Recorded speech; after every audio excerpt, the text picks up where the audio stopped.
Welcome to Create Yourself. This is the first official in the kitchen video. I just wanted to give you a little bit of a heads up about the equipment you'll need. You can either watch this video first and then jump in the kitchen, or you can check out the ingredient list below and then make it while you watch the video. Either is fine. The equipment you will need is a mixing bowl, a spoon, a rubber spatula, measuring cup, saucepan, and either a blender or a food processor. Either is fine. I just use yes, we're going for a walk. I just use a NutriBullet. I literally use it for everything. I'm just kind of like the chuck it in and hope it works kind of cook. Other than that, that's pretty much it. So I hope you enjoy round one, stage one. I hope you enjoy the video. We hope you enjoy the video. We absolutely loved this muesli bar slice, and I hope you do too. By we, I don't mean Sunny. I mean Bobby and I. But there's plenty of Sunny in the video too. She pretty much barks the whole time. Anyway, I'll see you in the kitchen. I'm gonna take the dog out. Hold that thought thing. Yeah, let's get started. To begin with, I'm gonna do... I'm already using a measuring cup, aren't I? We're going to blend 3/4 of a cup of pumpkin seeds and 3/4 of a cup of sunflower seeds. So I'm just going to pop them into, I'm using a NutriBullet. You can use, I think, whatever blender you've got. I just kind of put whatever into blenders and just like roll with it and hope that it works. So yeah, grab a blender, pop them in. Really like to read. I think you make them a little bit thinner than last time. So I'm going to do 3/4 of a cup of rice puffs. You could also do quinoa puffs, or I think what's the other? I think you can do you can get buckwheat puffs as well. Pretty much whatever you can get your hands on. These are just like healthy rice bubbles. So I actually don't really know if rice bubbles are necessarily unhealthy. Anyway, these are literally just puffed brown rice. So get your hands on what kind of like puffed grain you would like. And then I'm gonna also do oats in this one. I didn't do oats in the last one, but I would like to make this one nut free and also hold together a little bit more, kind of like a solid bar rather than being, the last one was just kind of chunky, and that's not what I wanted. So we're gonna do a cup of oats. These I'm also going to, am I gonna blend them? Yeah, let's blend these as well. So first of all, you're going to grab your blender. You want to blitz these up, not so they turn into a flour, but just so that they're like finely chopped, which you could do with a knife as well if you don't have a blender like this. It'll just take a little bit longer. So just going to pour that straight into your bowl with the rice puffs.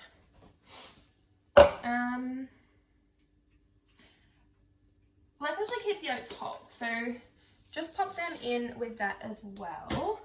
And then the only other thing I'm going to do in this actually part of the mix is some sunflower seeds. These are sesame seeds. I don't have a whole lot here, but I'm going to try and measure out quarter of a cup. Not too many, just to add a little bit of flavour. You could also toast these first if you wanted to. I'm just lazy. And, you know, I think sometimes recipes just need to be good for the time pour. Because, you know, not everyone has just like endless hours to bake and all that. So grab a wooden spoon. This is my personal favourite because it's like kind of got a thin handle and is quite little. Anyway, no. Yeah, you can have them, Sunny. There's just a rice puff and a oat. So give that a good mix so that it's kind of all even.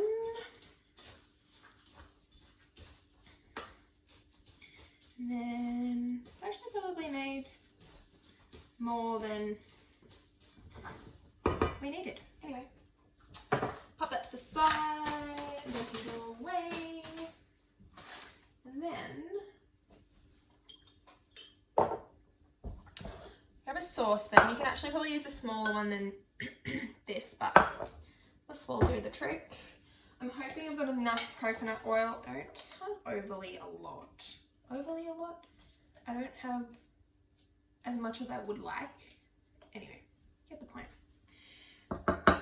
I'm pretty sure on the last recipe I used 4 tablespoons. Don't quite have that much, but also last time the mixture was quite wet.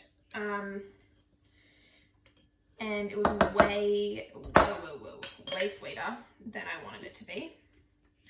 So just see how we go. I might just, I told you, we're gonna have to troubleshoot this and you'll get the kind of like more official recipe. I'm gonna say that's 1, 2, it's probably about 4 tablespoons of coconut oil. Need a spoon. And we're gonna do half a cup of honey. Oh, this is messy. I always try and buy like local raw honey. Oh my goodness, it's going everywhere. Sunny, what are you doing? How much have we got there? Oh, it's almost half a cup. This one we just bought locally in Cockatoo, which is where I live. It was quite cheap. It's like $18 for a kilo.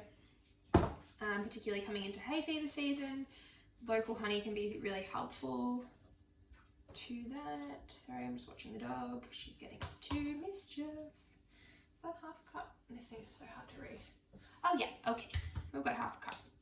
So now pop this into your saucepan with the coconut oil.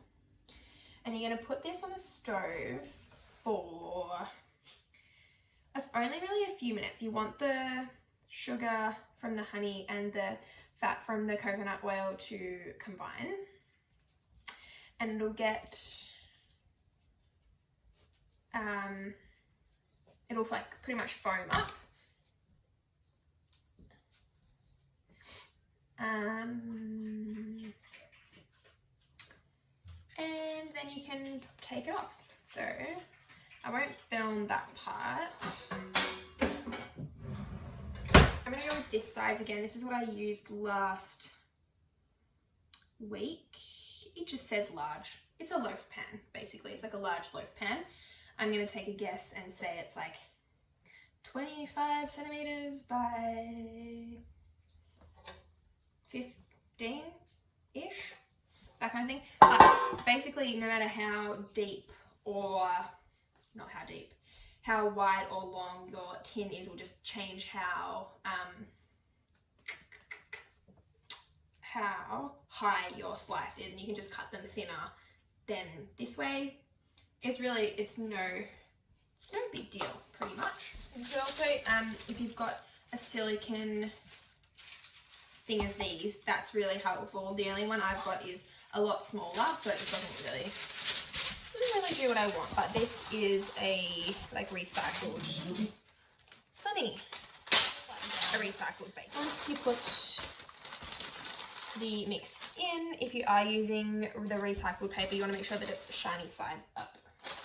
Otherwise, it's all kinds of bad. And by like a few minutes on the stove, I kind of mean probably more like 5 or 6, maybe. Anyway, you don't want it too hot because otherwise you're going to burn the sugars in it. You just want to slowly heat it so it comes together. Sunny, you're being so rude. So rude. And being honest, cooking with a puppy is like cooking with children. Only if she could help, it'd be more fun. So this is the consistency you're after. You want it to be kind of like foamy almost. So you're just gonna grab your bowl full of all the good stuff and pour this over. And then you're going to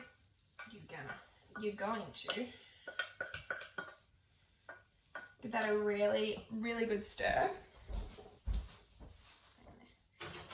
Oh yeah, I think this is going to be a good ratio.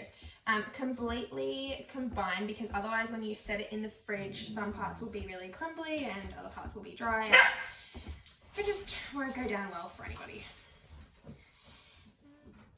Once that's completely mixed in, you're going to pop it into the baking dish.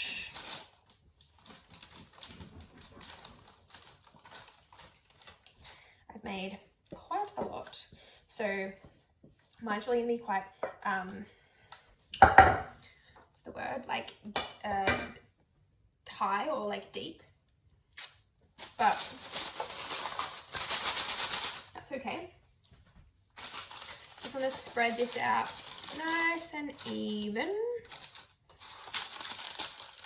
The best part about this is it's no bake as well, so you can literally just make it and then pop it in the fridge and forget about it, and then cut it up and it is good to go.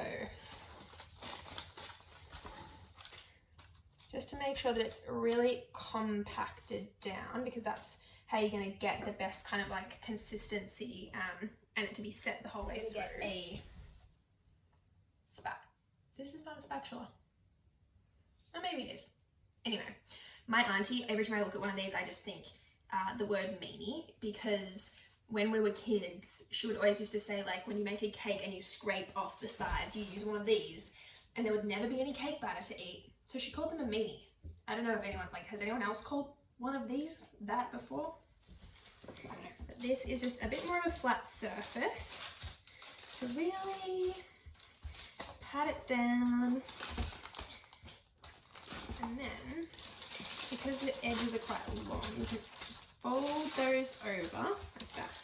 And the ends, so you can push it down even more. You could also, if you've got another tray that's like a size smaller than this, you could put it over the top of this and like really press it down.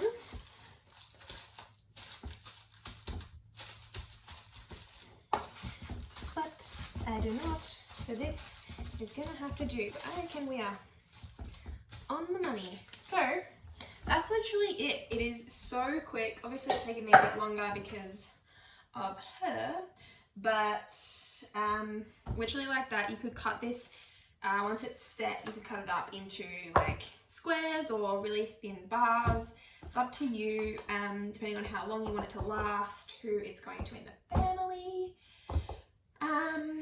But now just pop it in the fridge for about, I was about to check my phone, but I don't have it.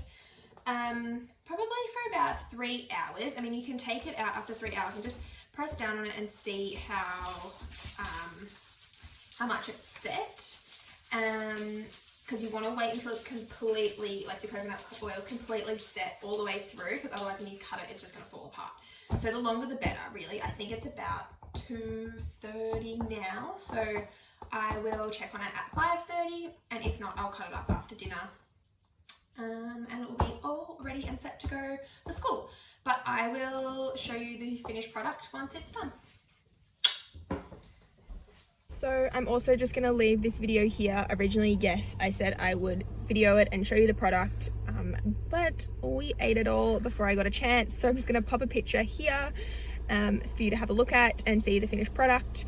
If you have any comments or questions, please don't hesitate to reach out. You can email me, just leave comments below the video, Instagram, Facebook, whatever.